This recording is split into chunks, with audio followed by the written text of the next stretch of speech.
'Cause you gotta show up if we're gonna blow up. Come and hold your torches in the sky until we light up. No matter what they told us, nothing's gonna hold us. Come and hold your torches in the sky until we light up. Broadcasting usually in the evenings on WCPT 820 Chicago's Progressive Talk, in the overnights at 11:50 a.m. KKNW in Seattle, and at AM 950, the Progressive Voice of Minnesota.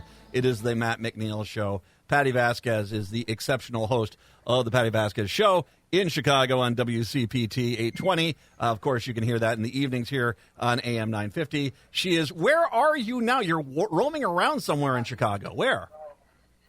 I am, so I'm in the parking lot of the United Center, and they have sort of an overflow media tent. It's a massive tent. I mean, I don't know if you can get a feel for see it. Yeah. how big this place is. And that's just like front to back and then side to side. It's huge. And it's actually easier for me to hear you here. Are you able to hear my voice well enough? Beautiful. No, you sound fantastic as great. always. Oh, great. Hi. I talked to you yesterday. You go. I talked to you yesterday, and you were up on Media Row in the United Center. That's insanity. It is just crazy up there. So it's. I can hear you better today than I heard you yesterday. Yes. Yeah, because it's all like concrete and metal, beams and a high ceiling. I figured this might be better. Truth be told, I was also waiting for lunch. I'm kind of, here you've done this before, I'm sure, where you are grabbing guests, you're at an event, trying to record interviews. So we've been doing a lot of that. I interviewed Congresswoman Nikki Budzinski from Illinois. Yeah. She's like in the area around Springfield, and she's a big labor warrior. So I interviewed her, and then a local alderman. And I was going to run out and grab lunch. And I was like, oh, no, I've got Matt. So here we are. Hi. Hello. I feel guilty now. I'm stepped in the way of lunch. No. I'm gonna take you so folks can see us, too, right? So I'll show you where the food truck area is. So this is the media tent. Like a lot of folks, they have their workstations here where they're like putting together for like later on, whether it's print or for TV. Like this is the local Spanish-speaking station, Noticias Univision. And I just walked by AP, so they got a workstation out here. And then as you pop open the doors, there is a food truck area. It's going to be a little bit louder for a second, but here's all of our great food trucks. In Chicago, we got Cajun food, Vietnamese food. There's barbecue. Nice. Of course, they have hot dogs because people from all over the country are coming here and they want to try our hot dogs. I can't vouch for these hot dogs.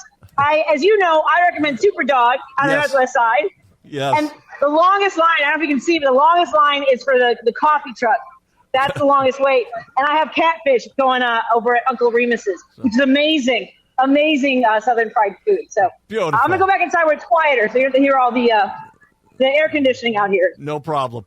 You obviously were there. Let's talk a little bit about last night first. It really, when you got to Oprah, then Buttigieg, then Walz, that was a pretty powerhouse bing, bing, bing. And Walz hit it out. But the reality is the only thing seems anyone wants to talk about is, once again, how human Tim Walz looks. Because here is his family. Dear Lord, I was tearing up. That was unbelievable. Don't get me started. Oh, sorry. Here's the thing. You're the second person I've talked to about this because it was a late night. I was in the press box for many of the speeches. Bill Clinton, Nancy Pelosi, Hakeem Jeffries. It was a great night, right? People just blew the roof off. Amazing. I'm sure I'm missing somebody who was dazzling as well. But I have to tell you, I have seen Governor Walz's his rallies, his stump speech, and it was a lot of similar language. And I had to run down to wrap up with the Devil's Advocate. So I got out of the press box and I ran downstairs. And I hadn't yet seen the images of Gus. So you're going to make me cry. Because, I have a son who's severely disabled. Yes. And one of the reasons I ran for office in 2020 is to elevate the experiences. Because, people they run for office because they're business leaders and they know how businesses should be run, or they're union members and they want to fight for labor. And there aren't that many parents who have the experiences like our families that are able to even run for office or have that bandwidth. So when I learned that Gus is neurodivergent, he has ADHD, and I knew when I saw his face, I was like, oh my God, this kid. And to learn more about his learning disability, I was like, we're going to have a vice president who I never thought we were going to have somebody at that high of a level that would, represent families like ours. Anyway, so yeah, I'm going to start crying. Well, but I am absolutely. I mean, that Gus was all of us last night. I mean, yeah, but it was such a moment where the Republicans try so hard to present this image of family. You can't fabricate that. That is just watching Gus and Hope just bawling. I would have been the same way. Way. It was a brother, sister, my mom, my dad, my kid. I was blubbering. I would have been blubbering too, because and I think this is it. We sometimes get so sidelined with lifetime politicians who have these, these agendas and these goals, and they want to do things. To get a guy like Tim Walz, who really seems to have been very content to just be the governor of Minnesota up until a few weeks ago, and all of a sudden his family is like, oh my God, he is the vice presidential candidate of the United States, and I'm pretty sure he's going to win. It just hits you of that moment, and you can't fabricate that. That is Governor Walz is the real deal. That is family right there, and it was just wonderful to see it on display. I agree, and you know what? So I've interviewed a lot of folks over the last 4 days, and I will tell you my favorite interview so far, and no disrespect to anyone I've spoken to, electeds and personalities and celebrities. I have to tell you that we saw these alum shirts from the high school that Governor Walz taught at. And I'm going to cry again. These women, and I call them girls because, first of all, they look really young, and they're like, we're over 40. And because you think of Governor as a teacher, and but there's we think of them still as kids. And when those football players came out, and everyone was like, oh, they're in their 40s. For whatever reason, intellectually, it was dawning on us how long these individuals have held in their hearts how deeply touched and impacted they were by the way he taught, the way he treated them. They told us about how he would stand in the hallway in a shirt and tie and shake their hands when they came in, because he always wanted them to know that he was showing up for them and that they were important. That if, we've heard people talk about how he would help kids who couldn't afford lunch. And one of the students, remembers him reaching in his pocket so that there wasn't any shame in making sure that lunch was covered. And it was, nothing like this in my lifetime has ever happened. And I knew this before she chose him. I'm like, I want that guy. I don't know what it is. He said weird. And now the Republicans are running wild and they're embarrassed by that. I'm like, whatever it is, I want this guy. And we could not have been more right. Well, and the story that they added in there in one of the videos where it talks about how he became the basketball coach, the junior high basketball coach, because there was a kid in his class that basically had run up a lot of debt, and by God, is this one of the worst elements of America, running up debt because you just want to get student lunch. And he and his wife were like, wait a second, we can't, this is, we can't have a situation where a kid's this much in debt. So they vowed themselves to pay down his debt. He went and took the basketball coaching job, even though it didn't sound like he's got the most experience coaching basketball, just so he could get the check for it and help pay down that kid's school lunch, which then you tie back to his bill he passed here where school lunches are free because he saw it firsthand how you take it out. It's like the circle of life. You get this story, which is just amazing. And then you see how that one issue focused him and changed him. And he said last night, as Republicans are trying to ban books, we're banning hunger. And I mean, if there wasn't a greater thing that he said in that moment, he's always been that. And I want to tell you, I think I mentioned to you a long time ago, one of the first times we talked, that I interviewed him when he was down in Congress. And I asked him because we were having a fight in Minnesota at that point about food stamps and food aid, SNAP benefits. And he gave me the greatest answer ever from any Democrat on why the government should help out. Not only does it get the people fed, helps the farmers, helps the local community. And I still am stunned today at how good that answer was. And now you see it. That's just who that dude is, man. Yeah, I am. I was so happy to be in the arena to see everybody react the way they did. We collected a bunch of Coach Walz, those big signs that you saw. So we have a couple of those. And I am so excited. And I'm also excited because tonight the Dixie Chicks are singing the national anthem. I probably won't be on the floor or in the press box for that. Pink is going to be here. And I don't even know who the lineup is for speakers tonight. Do you have any? No clue. All I know is it's Kamala Harris is the ending the show. Yeah, that's all we know. That is all we know. And I can't thank Minnesota enough and Nebraska for sending your son. I've been really emotional. And a lot of folks are like this too. And I really do think for me, this is different than when Obama ran, because also now we talk a lot about Governor Walz, but also with the strength, the experience that Vice President Harris brings, and everything that she reflects. I couldn't imagine a better team than Harris Walz. I just was out, and I know you saw some of these photos. I was just out in San Francisco, in California. And, this happened. I'm out there. This is her home turf, and this happened as I'm there. And so it was really cool because, of course, San Francisco, we think we're progressives. We think we're kind of left. We're not San Francisco. San Francisco has got some really things out there. But it was interesting to talk to them because from their perspective, they felt here's what I heard over and over again. Oh, I thought she was too harsh as a prosecutor. I thought she was too heavy-handed. But there's no doubt in my mind I'm voting for her. I disagree with some of those things. She resonated there because and this is the thing I took away was even though she herself didn't do things as people wanted them to do, they understood that it was still from a compassionate and just it was who she was. And although they might not have agreed with it, they didn't completely disagree. It's not like Trump. And so to see her be able to walk that balance beam and understand what had to be done within the job versus what the community wanted, which might not have been the right thing to do. It really gave me a perspective of her from California that, I get her, and I get her a lot better than I ever did before I went out there.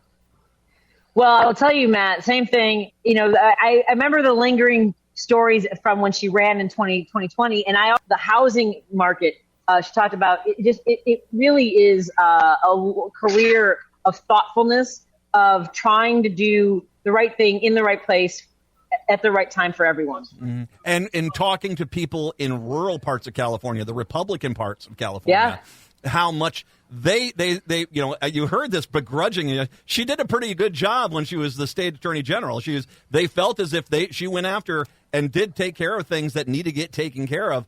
And so this kind of goes into this whole thing about how she's actually pulling a lot of that.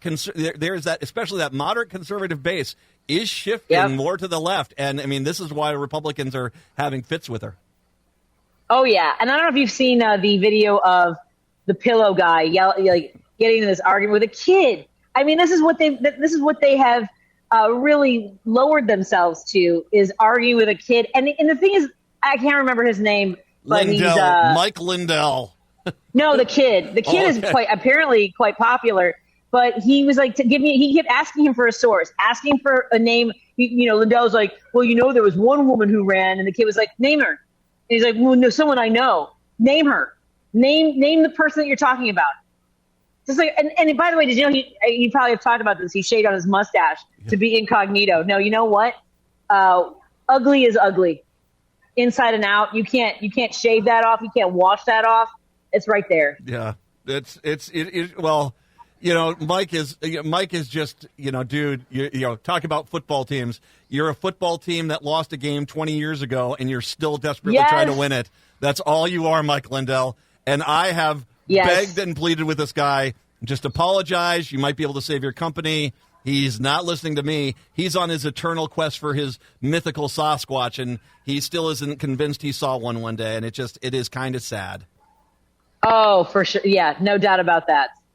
Super sad. By the way, before I forget, there was a friend of mine who's a Marine, and he said that I did not know that the rank that Governor Walz achieved, only 1% of non-commissioned officers ever achieved. Yep. So, and he's a Marine, and he is spreading the word about veterans, military. Well, you were in the military, that you have a mission, and the mission here is to preserve democracy and get on this train. Yes. Let's take a quick break. When we come back, let's do some more preview of Kamala Harris. I got to run, Matt. I'm so sorry. All right. Thanks, Patti Vasquez. We got to take a break. We'll talk to you. Come back after the break. It's the Matt McNeil Show.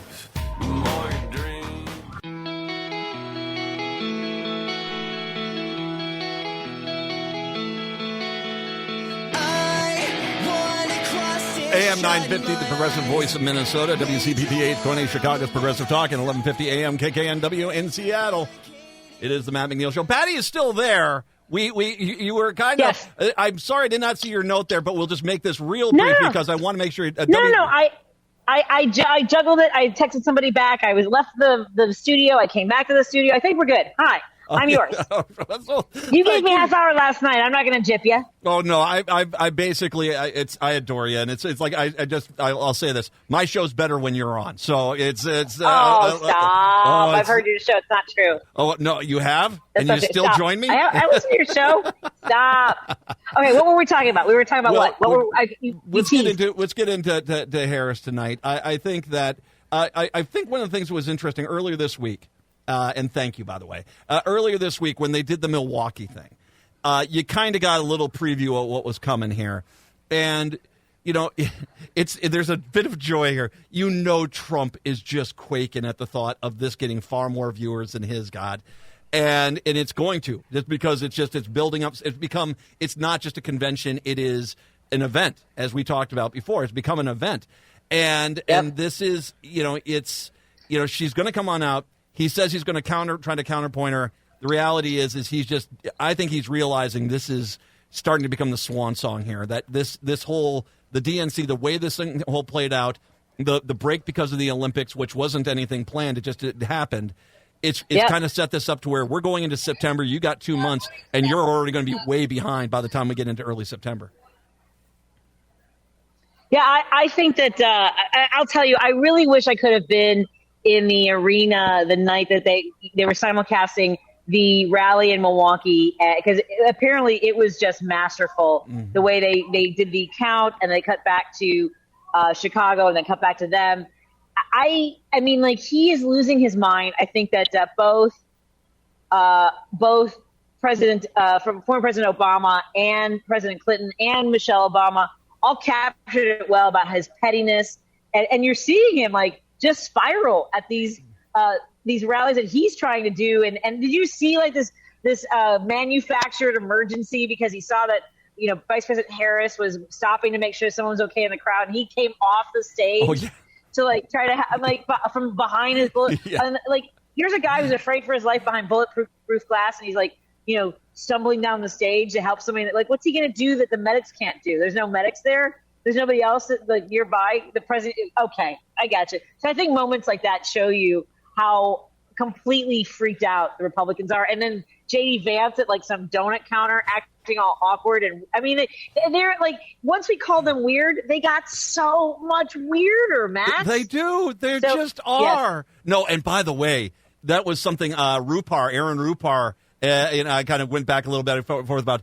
It seems like there were some people there that's like, this does seem a little staged. All of a sudden he's, oh my God, I need to care for another human being. And right up the stage, it's just like, that's not, you're not on brand at this point. And the thing which is funny too is him now desperately, that it the people at the beginning of Les Mis trying to pull a ship out of port, the hundreds of people with ropes. That is what his handler crew looks like, trying to stop him from getting into these petty fights because they're just goading him, and he just cannot stop it. He's like, you're making me come out and attack you. You're making me come out. I'm usually the nicest guy in the room. Oh, please. It is by baiting him. They want me to talk about policy. Sir, talk about policy. They don't want... Don't have sir.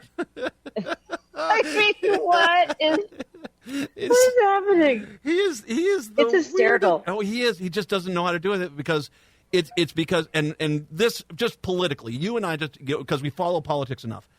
The unforgivable thing for Republicans is the fact that it never crossed their mind. It would be anyone else but Biden, and the fact that even that she is the vice president. They had no game plan, nothing in place, no focus groups, no marketing, nothing. And they are trying to do this on the fly, and they can't figure out anything. This is I think they're realizing they're losing this, and they're starting to lose this badly. Yeah. Hey, sir, you're losing. I'm sure they're not telling him that. Well, and it's funny because at this convention, there's a large number of creators that are also, from various backgrounds. And but I heard one walking by me going, do you think that Trump has done enough to get the Gen Z voters? Because it's not just Democrats, and whether, there's different outlets. So this is a conservative Gen Zer who's like, do you think Trump's done enough to capture the Gen Z vote? Like, how? With what? Just being ridiculous? Being a circus sideshow? What? No, I don't think he's done anything to capture the Gen Zers. No, I thought if there ever was a poll that was broken that said he was up by 20 points with Gen Z, I said, there's not a chance in hell he's up with 20 points with Gen Z. No. I got 3 of them. None of them like him. And it is, once again, it is that celebrity event. Last night, Mark Hamill was there. And I love Mark Hamill. And here is Luke freaking Skywalker. And because it's become one of these events, I mean, you really are seeing the celebrities pour in, and it has become that event. I can only imagine the celebrities you're about to see tonight that are going to be in there because they all want to be there for this speech. Matt, I have to tell you, I did a show on Saturday for the Sexy Liberal Comedy Tour. I did a quick set at the top, and I walked in the green room, and I this is the sound I made.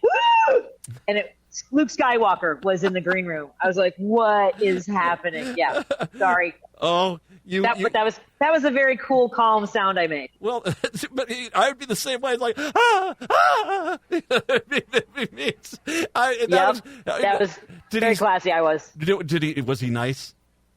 Super nice. And he had 2 cute little dogs that he travels with, so that was fun. His wife and his daughter were with him, yeah. Wonderful. I saw the photos, by the way, at Sexy Liberal down there in Chicago. Fantastic. I'm glad you're doing that.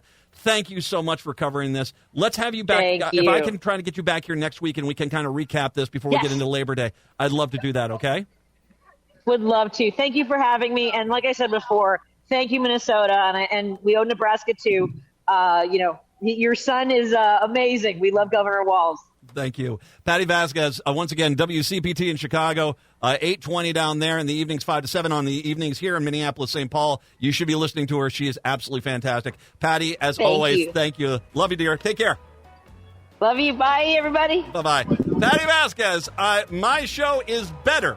My show is better when Patti Vasquez is on my show. Absolutely. Absolutely. Ugh, love her. All right, I'm taking tomorrow off, so I'll talk to Chicago if you're listening there. At Seattle, I'll talk to you guys on Monday. Minneapolis, St. Paul, hour 2 up next.